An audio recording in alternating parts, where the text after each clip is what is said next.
குறுக்கில் முளைத்திட்ட அயலார் ஆட்சி கூண்டோட போயிற்று கொட்டடா முரசம் என்று முழங்குகிறான். நறுமண சோலையில் நரிமுக விட மாட்டோம், நாம் தமிழர், நான் தமிழர் என்று முரசடைவாய். வெறிகொண்டு புகுமிந்த அயலார் ஆட்சி வேற்று போயிற்று கொட்டடா முரசம் என்று சொல்றான். தூங்கும் புலியை பறை கொண்டு எழுப்பினோம், தூய தமிழரை தமிழ் கொண்டு எழுப்பினோம்.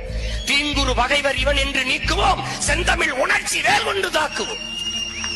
பண்டை பெரும்புகள் உடையோமா இல்லையா, பாருக்கு வீரத்தை சொன்னோமா இல்லையா, எண்டிசை வாய்மையால் ஆண்டோமா இல்லையா, எங்களுக்கு இங்குற்ற நயலா தொல்லையா. ஒரே வழிதான் இருக்கு, எங்கள் திருநாட்டில் எங்கள் நல்ல ஆட்சியே. வந்தவரை எல்லாம் வாழ வைப்போம், அது எமது இனத்தின் பெருமை. இனியும் சொந்தவரை மட்டுமே ஆள வைப்போம், அது எமது இனத்தின் அடிப்படை அரசியல் உரிமை. Fundamental political rights. வாழும் உரிமை எவருக்கும் உண்டு, ஆளும் உரிமை தமிழர் எமக்கே உண்டு.